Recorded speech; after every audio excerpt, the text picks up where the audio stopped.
Saudara dan saudari terkasih, Injil kita hari ini diambil dari Injil Matius bab 17 ayat 22 sampai 27. Sekali peristiwa, Yesus bersama murid-muridnya ada di Galilea. Ia berkata kepada mereka, "Anak manusia akan diserahkan ke dalam tangan manusia, dan mereka akan membunuh dia, dan pada hari ketiga ia akan dibangkitkan." Maka hati murid-muridnya itu pun sedih sekali. Ketika Yesus dan murid-muridnya tiba di Kapernaum, datanglah pemungut bea bait Allah kepada Petrus dan berkata, "Apakah gurumu tidak membayar bea 2 dirham itu?" Jawabnya, "Memang membayar." Dan ketika Petrus masuk rumah, Yesus mendahulinya dengan pertanyaan, "Apakah pendapatmu, Simon? Dari siapakah raja-raja dunia ini memungut bea dan pajak? Dari rakyatnya atau dari orang asing?" Jawab Petrus, "Dari orang asing." Maka kata Yesus kepadanya, "Jadi bebaslah rakyatnya. Tetapi supaya jangan kita menjadi batu sandungan bagi mereka, pergilah memancing ke danau, dan ikan pertama yang kau pancing tangkaplah dan bukalah mulutnya, maka engkau akan menemukan mata uang 4 dirham di dalamnya. Ambillah itu dan bayarkanlah kepada mereka, bagiku dan bagimu juga." Demikianlah sabda Tuhan. Terpujilah Kristus.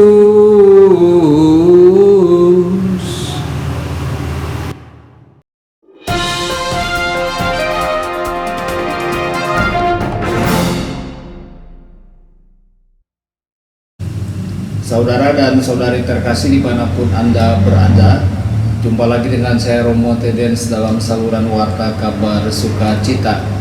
Semoga Anda semua tetap dalam keadaan sehat dan selalu bahagia. Saudara-saudari, Injil kita pada hari ini diambil dari Injil Matius bab 17 ayat 22 sampai 27. Yesus melihat para pemungut pajak bait suci tidak menganggap dia sebagai anak Allah, dan mereka tidak menganggap bait suci sebagai rumah Bapanya. Oleh karena itu mereka menyatakan bahwa Yesus mestilah membayar pajak. Akibatnya, dengan mewajibkan Yesus untuk membayar pajak, mereka memandang Yesus sebagai orang asing.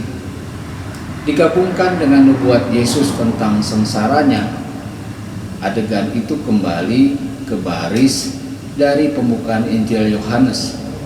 Dia ada di dunia dan dunia ada melalui dia, tetapi dunia tidak mengenalnya. Dia datang kepada kepunyaannya, tetapi umatnya tidak menerima dia. Dalam Injil Yohanes bab 1 ayat 10 sampai 11. Tentu saja hal ini menghancurkan hati Kristus karena dirinya tidak diterima oleh mereka yang mau diselamatkannya. Saudara-saudari, seberapa sering kita meninggalkan Kristus sendirian di gereja dan kapel kita tanpa ada yang mengunjunginya atau mengakui kehadirannya di sana.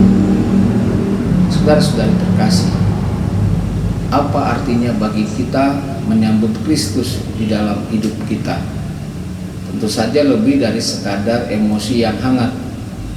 Menyambut Kristus dalam hidup kita berarti kita haruslah membuka diri kita terhadap kehadiran Dia yang datang untuk membuat rumahnya di antara kita dan berbagi hidup kita.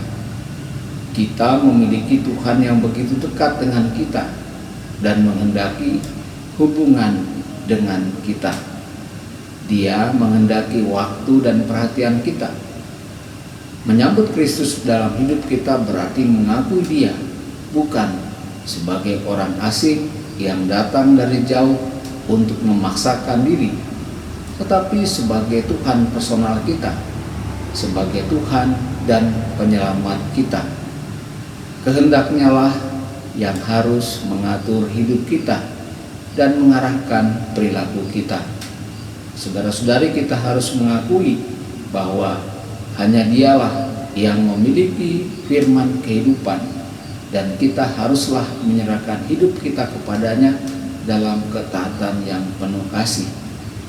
Buahnya adalah kedamaian batin dan sukacita yang mendalam.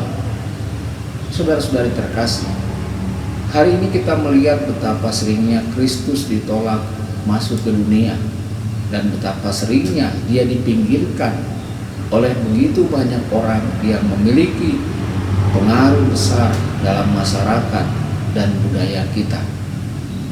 Kristus sengaja dikucilkan dari dunia politik. Kristus sengaja dikucilkan dari dunia sains, seni, bisnis, hukum, dan kedokteran. Seringkali Kristus diperlakukan di media hanya untuk mengejeknya. Sebagai pengikut Kristus, kita harus membawa dia dan sabda hidupnya kembali ke dalam setiap bidang aktivitas manusia. Karena dunia tanpa Kristus adalah dunia yang tidak mengetahui asal-usulnya maupun nasibnya dan akan berbalik melawan manusia itu sendiri. Saudara-saudari, semoga kita menggunakan waktu kita bersama Kristus dalam sakramen Maha Kudus sehingga kita mampu memberikan kesaksian tentang Kristus di tengah dunia ini. Tuhan Yesus memberkati dan menyertai Anda semua. Sabda Allah adalah kebenaran.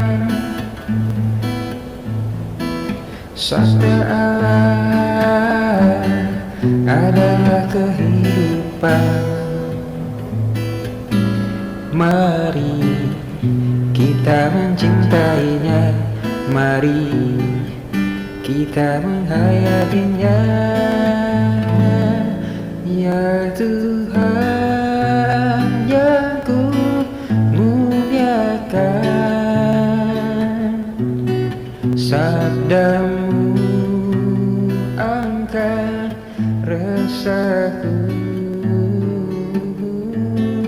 Mari kita menghayatinya di dalam